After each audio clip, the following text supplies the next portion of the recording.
नमस्कार विद्यार्थी मित्रांनो, मी अभिजित शिंदे, संचालक गुरुकुल अकॅडमी इस्लामपूर.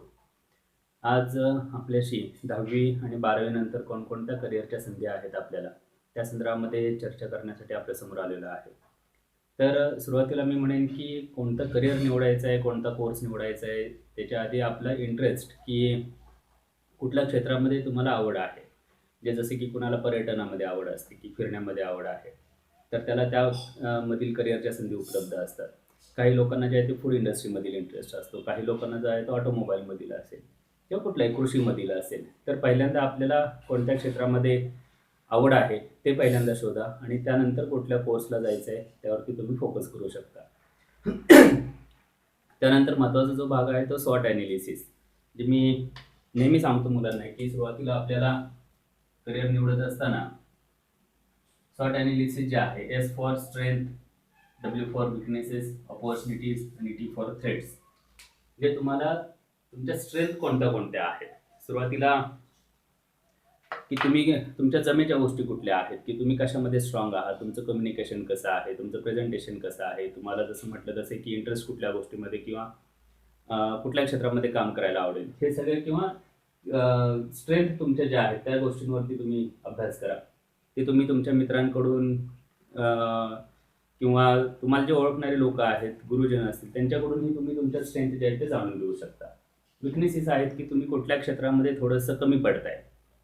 म्हणजे जसे की तुम्हाला एखादा विषय जो आहे तो लवकर आकलन होत नाही किंवा फिजिकली तुम्ही स्ट्रॉंग नाही किंवा अजून एखाद्या क्षेत्रामध्ये जसे की ॲडव्हर्टाइजमेंटचा असतो, सगळ्यांनाच ॲडव्हर्टाइजमेंटच्या क्षेत्रामध्ये म्हणजे इंटरेस्ट असतो, अशातला काही भाग नाही. तर तुम्हाला कुठल्या गोष्टी आवडत नाहीत, ते विकनेसेस जे आहेत त्यामध्ये तुम्ही फोकस करू शकता. त्यानंतर अपॉर्च्युनिटीज ज्या आहेत त्या तुम्हाला संधी कोणत्या कोणत्या आहेत. आता हे स्ट्रेंथ ज्या आहेत त्या रिलेटेड असतात अपॉर्च्युनिटीजशी. ज्या तुमच्या जमेच्या गोष्टी आहेत त्यावरून तुम्हाला संधी कोणत्या कोणत्या आहेत ते ठरणार असतात. आणि त्यानंतर येतो थ्रेट्स. थ्रेट्स म्हणजे धोके जे आहेत ते, जे विकनेसेस तुमचे जे आहेत त्यामुळे तुम्हाला ते धोके भविष्यामध्ये संभवण्याची शक्यता असते. तर पहिल्यांदा मित्रांकडून वगैरे हे तुम्ही स्वॉट ॲनालिसिस करून घ्या आणि त्यानंतर कुठल्या जमेच्या गोष्टी आहेत, कुठल्या क्षेत्रामध्ये कमी आहे आणि संधी आणि धोके कुठले आहेत ते अभ्यासल्यानंतर मग कुठल्या क्षेत्रामध्ये आपल्याला जायचं आहे ते तुम्ही निश्चित करू शकता. आता 10वी नंतर आर्ट, कॉमर्स, सायन्स हे जे आहेत ते बेसिक आपल्याला माहिती आहेत किंवा डिप्लोमा असेल, ITI असतील. 10वी नंतरच्या संधी ज्या आहेत त्या अशा काही जास्त आहेत अशातला भाग नाही, पण मर्यादित ज्या आहेत. पण खऱ्या संधी ज्या चालू होतात त्या 12वी नंतर ज्या आहेत. मग कुठल्या कोर्स नंतर किंवा कुठल्या साईट नंतर जास्तीत जास्त आपल्याला मार्ग उपलब्ध आहेत त्यावरती फोकस करणं गरजेचं आहे. तर माझा एक सल्ला असेल की निश्चितपणे आपल्याला 11वी-12वी सायन्स नंतर मोठ्या प्रमाणामध्ये संधी ज्या आहेत किंवा वाटा ज्या आहेत त्या आपल्याला उपलब्ध असतात. आता एक आपण इथं बघू की पहिल्यांदा जे आहे ते आर्ट्स इथे मी लिहिलेलं आहे, इथं कॉमर्स लिहिलेले आहे आणि इथं सायन्स लिहिलेलं आहे. म्हणजे 10वी नंतर तुम्ही आर्ट्सला गेलात, कॉमर्सला गेलात आणि सायन्सला गेलात तर कुठल्या कुठल्या संधी तुम्हाला उपलब्ध आहेत. तर यामध्ये जे आहे ते आर्ट्समध्ये आपण पाहू शकतो की तुम्ही BA जो आहे, बॅचलर ऑफ आर्ट्स आपण जो म्हणतो, त्यामध्ये हिस्ट्री आहे, पॉलिटी आहे, जिओग्राफी आहे, सोशलॉजी आहे, सायकोलॉजी आहे, इकॉनॉमिक्स आहे. हे कोर्सेस घेऊन तुम्ही इथं ग्रॅज्युएट होऊ शकता. त्यानंतर पोस्ट ग्रॅज्युएशनला तुम्ही MA मास्टरसाठी अप्लाय करू शकता, तिथं जाऊ शकता. यामध्ये तुम्ही मास्टरही होऊ शकते ह्या विषयांमध्ये जे आहे. त्यानंतर तुम्ही स्वतःसाठी जे आहे ते, आता इथं मी एनी ग्रॅज्युएट म्हणजे हे तुम्ही आर्ट्स असाल, कॉमर्स असाल, सायन्स असाल, त्याच्यानंतर कुठल्या कुठल्या कोर्सेसला जाऊ शकता हे इथं मी मेन्शन केलेलं आहे.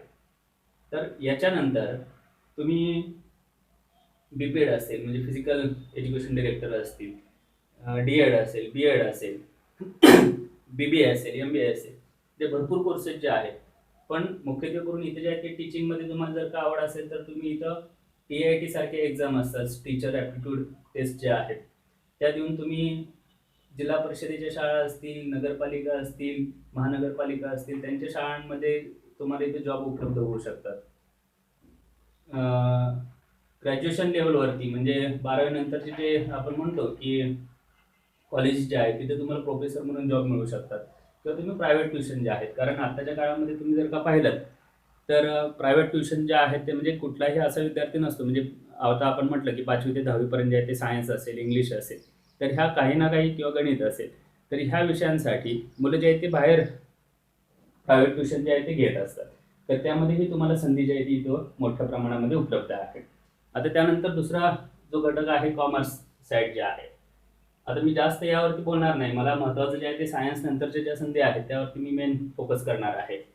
तर कॉमर्सच्या बाबतीत मी सांगेन की कॉमर्स नंतर किंवा 12वी नंतर तुम्हाला जे आहे ते बीकॉम असेल, CA असेल, चार्टर्ड अकाउंटंट आहे, कंपनी सेक्रेटरी असतील, BBA आहे, MBA असतील, मास्टर ऑफ बिझनेस ॲडमिनिस्ट्रेशन असेल, अकाउंटंट आहेत, फायनान्स कंट्रोलर आहे, फायनान्स कन्सल्टंट असतील, इन्व्हेस्टमेंट ॲनालिस्ट असतील, स्टॉक ब्रोकर आहे, टॅक्स ऑडिटर आहे, ई कॉमर्स आहे. ई कॉमर्समध्ये आपण इंटरनेट मार्केटिंग एक्झिक्युटिव्ह वगैरे जे आहेत अशा मोठ्या प्रमाणामध्ये संधी ज्या आहेत त्या आपल्यावर उपलब्ध आहेत.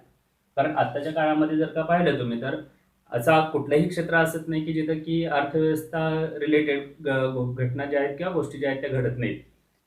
तर हे सगळे जे आहेत हे लिंक्ड आहेत अर्थव्यवस्थेशी. म्हणजे साधा छोटा मोठा उद्योग जरी असेल तरी त्याला शासनाने सांगितलेलं आहे की तुम्ही टॅक्स वगैरे पे करणं असेल तर त्यासाठी टॅक्स कन्सल्टंट सारख्या संधी ज्या आहेत त्या, किंवा इन्व्हेस्टर असतात, म्हणजे उद्योगधंदा असेल, नोकरी असेल, त्यातून जो पैसा तुम्हाला मिळालेला असेल तो पैसा जो आहे तो तुम्ही कोणत्या क्षेत्रामध्ये गुंतवावा, त्या पैशाचा उपयोग असेल, उपभोग असेल आणि त्यातून कुठल्या क्षेत्रामध्ये गुंतून त्यातून रिटर्न्स कशा पद्धतीने आपल्याला मिळतील ह्याही गोष्टी तुम्ही इथं तयारी करू शकता आणि त्यामध्ये एक चांगलं करिअर तुम्ही निर्माण करू शकता. त्यानंतर महत्त्वाचा जो भाग आहे की सायन्स साईड नंतर, म्हणजे 10वी नंतर जर का तुम्ही 11वी आणि 12वी सायन्स जर का करत असाल तर त्यामध्ये तुम्हाला मॅथ्स आणि बायो ए ग्रुप आणि बी ग्रुप जे आहेत ते तुम्ही निवडू शकता. त्यामध्येही तुम्हाला कुठल्या क्षेत्रात जायचं आहे, मेडिकल साईडला जायचं आहे, इंजिनिअरिंग साईडला जायचं आहे, यावरती तुम्ही ते ग्रुप जे आहे ते निवडू शकता. दोन्ही ग्रुपही ठेवू शकता तिथं.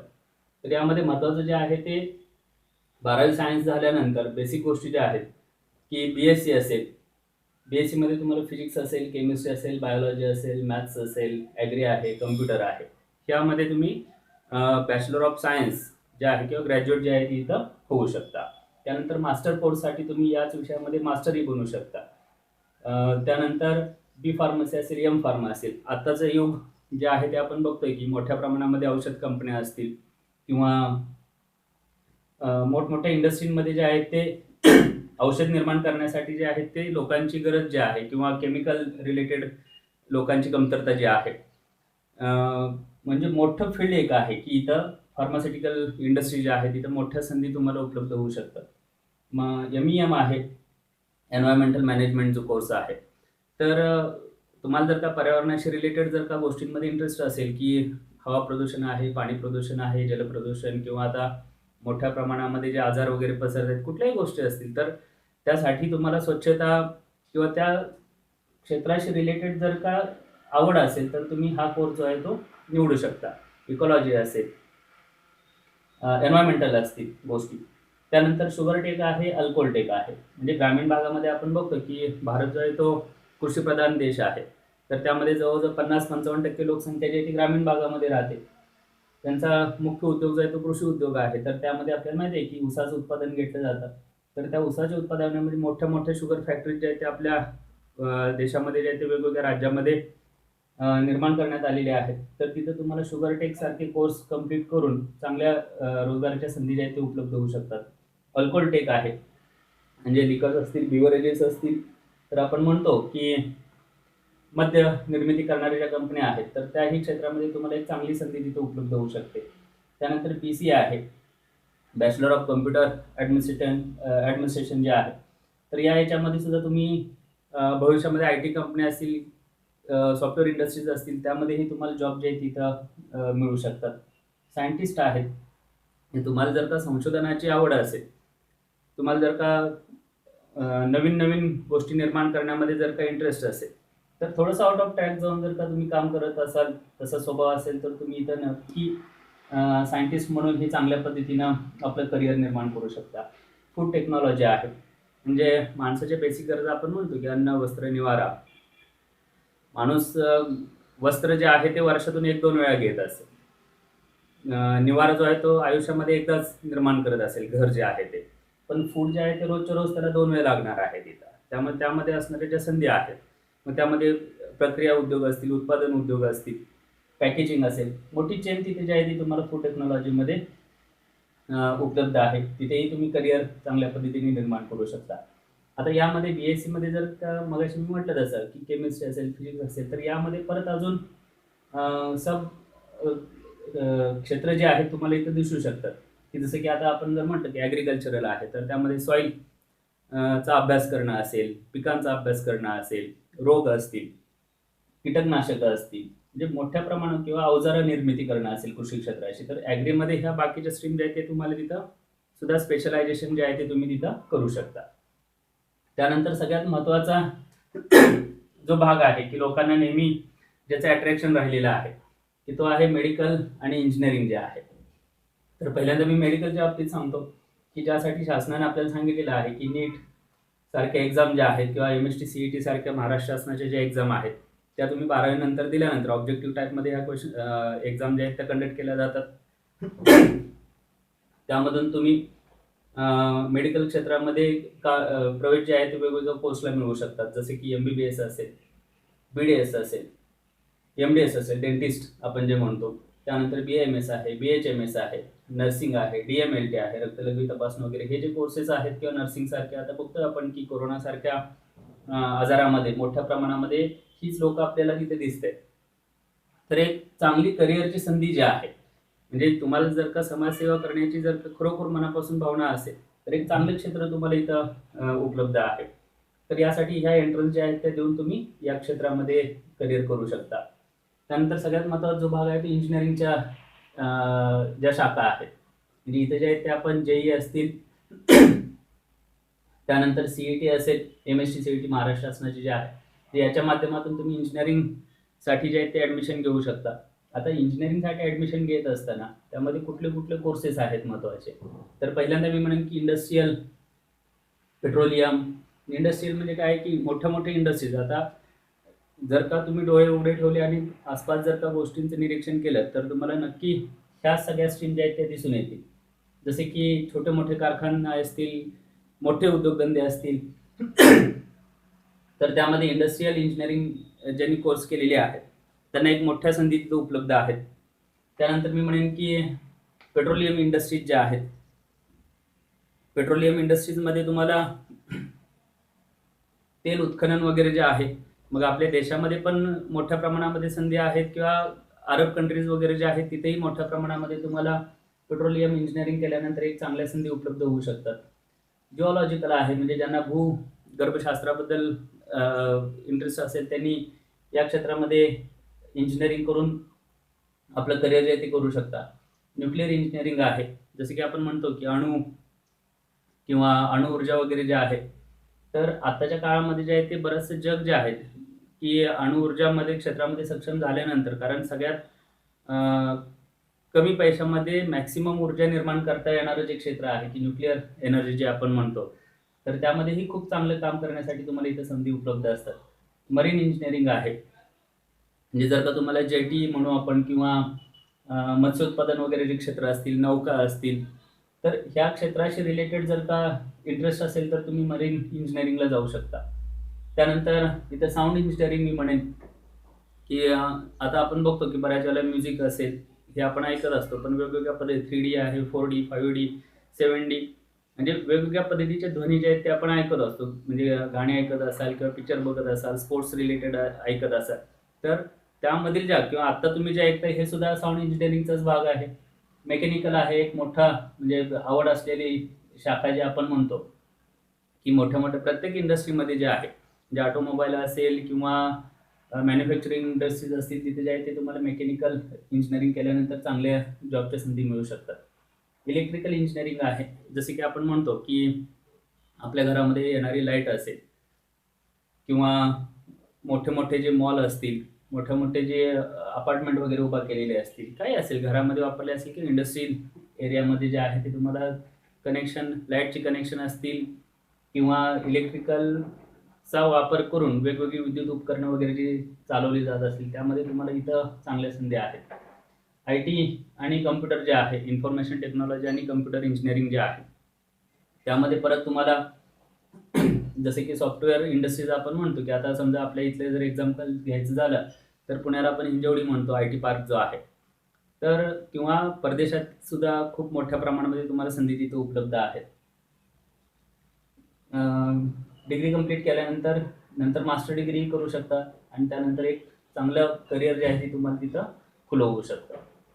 इलेक्ट्रॉनिक्स असेल, मी सगळ्याच जास्त एक्सप्लेन करत बसत नाही, पण थोडक्यामध्ये सांगेन की इलेक्ट्रॉनिक्स असेल, प्लास्टिक इंडस्ट्री, जसे की रोजच्या रोज आपण म्हणतोय की रोजच्या वापरामध्ये आपल्याला ज्या गोष्टी आहेत त्यामध्ये खूप चांगल्या पद्धतीने प्लास्टिक इंडस्ट्री एक डेव्हलप होणार जे आहे ते क्षेत्र आपण म्हणू शकतो.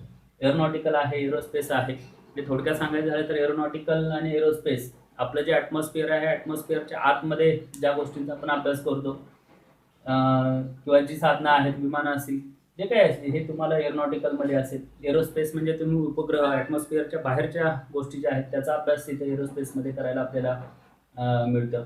त्यानंतर फायर सेफ्टी आहे. फायर सेफ्टी म्हणजे आज प्रत्येक मॉलमध्ये, प्रत्येक अपार्टमेंट, प्रत्येक क्षेत्रामध्ये, इंडस्ट्रीजमध्ये, ऑफिसेसमध्ये जिथे तुम्हाला फायर सेफ्टी रिलेटेड गोष्टी ज्या आहेत किंवा अग्निशमन दल जे आहे त्यामध्ये चांगल्या प्रकारे काम करू शकतात. ऑटोमोटिव्ह इंडस्ट्रीज आहेत. आज वाहन उद्योग जो आहे तो मोठ्या प्रमाणामध्ये डेव्हलप होताना दिसतोय. आज आपल्यावरून विचार करायचा आहे की म्हणजे क्षेत्र निवडत असताना नेहमी ह्या ब्रँचेस तर आहेतच तुमच्यासमोर, पण भविष्यामध्ये कुठल्या क्षेत्राला काय म्हणू आपण की महत्त्व येणार आहे, तर त्या गोष्टीवरती फोकस करून तुम्ही एक चांगली, जसे की एरोनॉटिकलच्या बाबतीत मी सांगतो नेहमी की आज लोकांचा जो आहे तो आर्थिक स्तर थोडंसं उंचावत निघालेला आहे. प्रत्येक व्यक्ती जो आहे तो असे खूप कमी लोक आहेत की जे विमानानं प्रवास करत नाहीत. आता मोठे मोठे इंडस्ट्रियलिस्ट जे आहेत ते ह्या क्षेत्रामध्ये उतरलेले आहेत. त्यामुळे विमानसेवा एक आहे ते मोठ्या प्रमाणामध्ये भारतामध्ये ग्रोईंग फील्ड जे आहे किंवा क्षेत्र जे आहे ते आपण म्हणू शकतो. तर त्या क्षेत्रामध्ये संधी आपल्याला चांगल्या प्रकारामध्ये उपलब्ध होऊ शकतात. त्यानंतर ऑटोमोटिव्ह ही तसंच आपण म्हटलं की मोठ्या प्रमाणामध्ये वाहन उद्योग जो आहे तो विकसित झालेला आहे आपल्या इथं. सिव्हिल इंजिनिअरिंग असेल, सिव्हिलमध्ये आपण बघतो की धरणं बांधणं म्हणजे रस्ते असतील, धरणं असतील, मोठमोठ्या गोष्टी ज्या आहेत त्या आपण ज्या देशामध्ये इन्फ्रास्ट्रक्चरल डेव्हलपमेंट जी करत असतो त्यामध्ये सिव्हिल इंजिनियर्स जे आहेत ते मोठा रोल प्ले करत असतात. आर्किटेक्चर असतील, डिझाईन वगैरे असेल, रोबोटिक्स आहे एक मोठ्या प्रमाणामध्ये इथं विकसित होणारं क्षेत्र जे आहे. रोबोटिक्सच्या बाबतीत सांगायचं झालं तर आज कोरोनाच्या काळात आपण पाहिलं की संसर्गजन्य आजारामुळे व्यक्तीजवळ आपण जाऊन त्याला सेवा देऊ शकत नाही, तर तिथं रोबो वगैरे यांचा वापर करून किंवा हॉस्पिटल्स असतील, मॉल्स असतील, हॉटेल्स असतील, या ठिकाणी तुम्ही रोबोटिक्स तंत्रज्ञान जे आहे ते वापर करून मोठ्या प्रमाणामध्ये तिथं करिअरच्या संधी उपलब्ध करू शकता. त्यानंतर केमिकल इंजिनिअरिंग असेल, पेंट इंडस्ट्री वगैरे आपण ऐकत असतो किंवा फूड इंडस्ट्री आहेत किंवा ॲग्रिकल्चरल इंडस्ट्रीजमध्ये आपण इन्सेक्टिसाइड्स किंवा फर्टिलायझर्स असतील तर त्यामध्ये जे तुम्हाला, कारण हे कधीही न संपणार, म्हणजे कृषी क्षेत्र जे आहे ते कधीही थांबणारं क्षेत्र नाही किंवा कधी संपणारं क्षेत्र नाही, तर त्यामध्ये तुम्हाला चांगली संधी तिथं उपलब्ध होऊ शकते. एन्व्हायरमेंटल आहे, पेपर इंडस्ट्री आहे, त्यानंतर न्यूक्लिअर आपण मगाशी सांगितलं, मरीन आहे, फोटोनिक्स आहे, नॅनो टेक्नॉलॉजी आहे, मेटलर्जिकल आहे इंजिनिअरिंग, जिओमॅटिक्स इंजिनिअरिंग आहे, टेक्स्टाईल आहे, मायनिंग आहे. तर खाण उद्योग वगैरे जे आहे तिथेही मोठ्या प्रमाणामध्ये संधी आहेत. टेक्स्टाईल इंडस्ट्री जे आहेत ते जे साधे की आपण कापसापासून कापड विणतो किंवा कापड तयार करतो, त्या कापडापासून कपडे वगैरे बनवले जातात, तर त्यामध्ये तुम्हाला संधी आहेत. किंवा लोकर आहे, लोकरपासून सुद्धा तुम्हाला कापड वगैरे विणणं, तयार करणे, ह्यामध्ये करिअरच्या संधी उपलब्ध होऊ शकतात. आणि मायनिंग जसं म्हटलं तसं.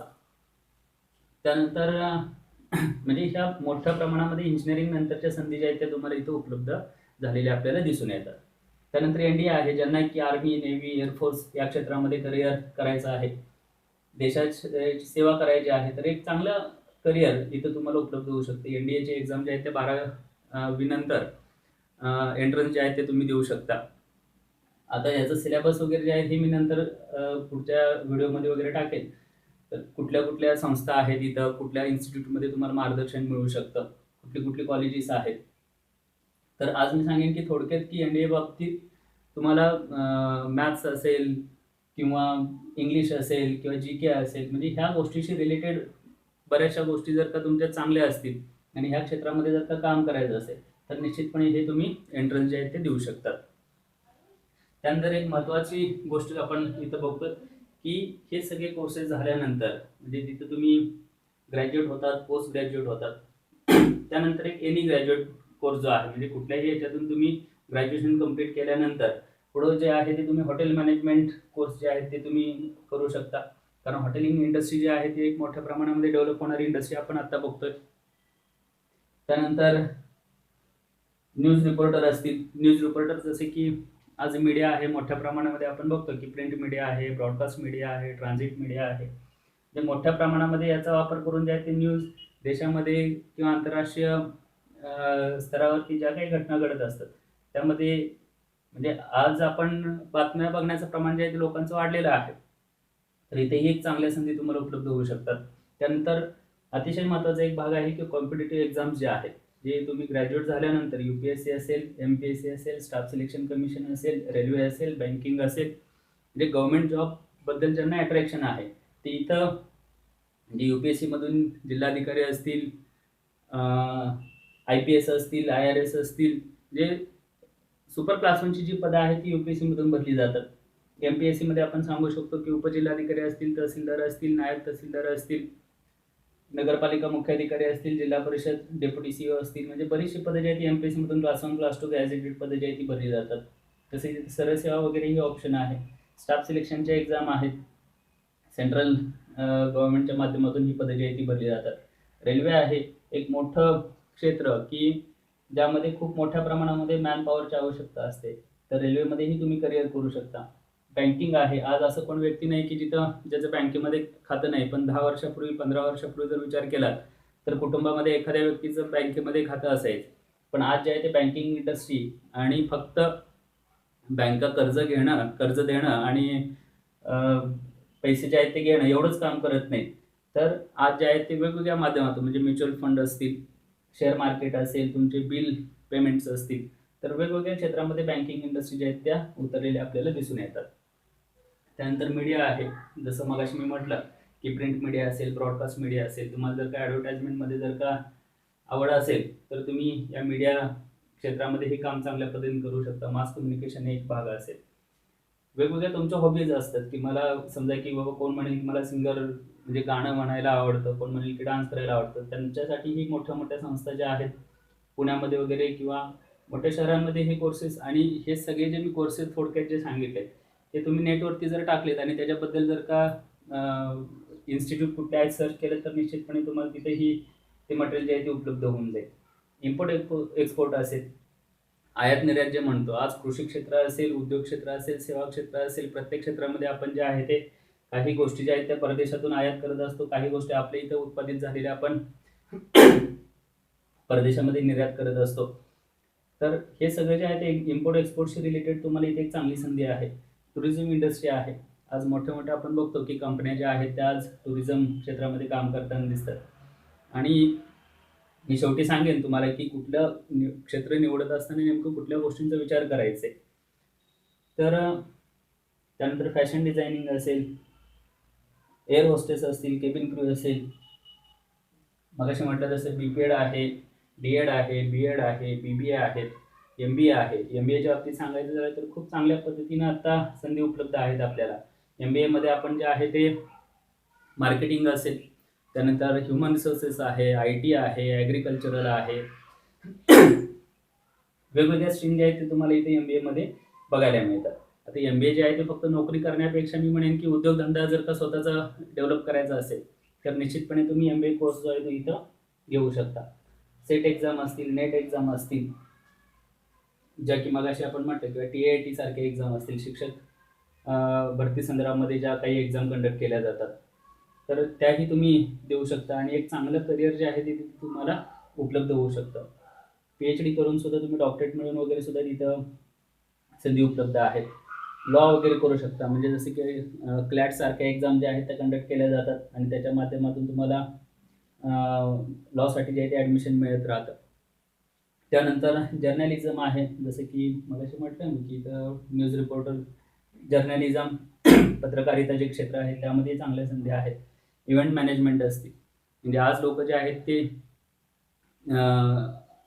वेळ कमी आहे, त्यांच्याकडे पैसा आहे पण वेळ देऊ शकत नाही. तर अशा ठिकाणी तुम्ही जे समजा की आपण म्हणतो की इव्हेंट कुठले असतील तर एखादा एक्झिबिशन कंडक्ट करायचं असेल, साधे लग्नापासून ते मोठे एक्झिबिशन कंडक्ट करण्यापर्यंत इव्हेंट जे आहेत ते इव्हेंट मॅनेजमेंट तिथं काम करत असतात. तर त्या गोष्टी ज्या आहेत ह्या सगळ्या तुम्हाला मोठं क्षेत्र, शिक्षण क्षेत्र जे आहे ते इथं उपलब्ध झालेले दिसून येतं. तर मगाशी मी एक म्हटलं की करिअर निवडत असताना नेमकं कशा पद्धतीनं कुठल्या गोष्टीवरती फोकस करायचं असतं. म्हणजे आज कोरोनामुळे आपण बघितलं की 2 महिने झाले सगळी क्षेत्र जी आहेत ती ठप्प पडलेली आहेत. पण एकच क्षेत्र आहे की जे चालू आहे, ते आहे अन्न. लक्षात घ्या, म्हणजे फूड इंडस्ट्री जी आहे ती मोठ्या प्रमाणामध्ये किंवा म्हणजे ज्याला की मरण नाही आपण म्हणतो, म्हणजे एक ट्रायंगल असतो की ज्या क्षेत्रामध्ये जे आहे की बेसिक गरजा असतात, अन्न, वस्त्र, निवारा, तर ह्याच्याशी रिलेटेड उद्योगधंदे जे आहेत ते लॉंग टर्म चालत राहतात. म्हणजे असा कोण व्यक्ती नाही की मी कपडे घ्यायचं थांबणार आहे किंवा घर बांधायचं राहणार आहे किंवा अन्न वगैरे जे आहे ते घ्यायचं थांबणार आहे. त्यामुळे तुम्ही ह्या क्षेत्रांमध्ये सुद्धा करिअर चांगल्या पद्धतीने करू शकता. असं काही नाही, म्हणजे एक मार्केटिंगमध्ये एक आपण म्हणतो की पैसेच मिळवायचे आहेत तुम्हाला, तर एक ट्रायंगल आहे त्यामध्ये की ₹1 पेन आहे, त्यानंतर एक ₹10 पेन आहे आणि ₹100 पेन आहे. आता ₹100 पेन घेणारी लोक किती आहेत, तर एक व्यक्ती मिळू शकतो. ₹10 पेन घेणारे 10 व्यक्ती मिळू शकतात आणि ₹1 पेन घेणारे 100 लोक मिळू शकतात. तर निश्चितपणे तुम्ही तो पेन जो आहे तो कुठं विकायचा आहे ते तुम्ही ठरवायचं. शेवटी प्रॉफिट काय होणार आहे, तर ₹100 मिळणार आहेत तुम्हाला. म्हणजे भरपूर गोष्टी ज्या आहेत त्या तुम्हाला इथं थोडंसं अभ्यास करून जर का तुम्ही करिअर निवडायचं म्हटलात तर चांगल्या संधी तुम्हाला तिथं उपलब्ध झालेली आपल्याला दिसून येते. तर मी म्हणेन की आजच्या व्हिडिओचा जो आहे तो निश्चितपणे तुम्हाला तुमच्या भविष्यामध्ये करिअर निवडण्यासाठी फायदा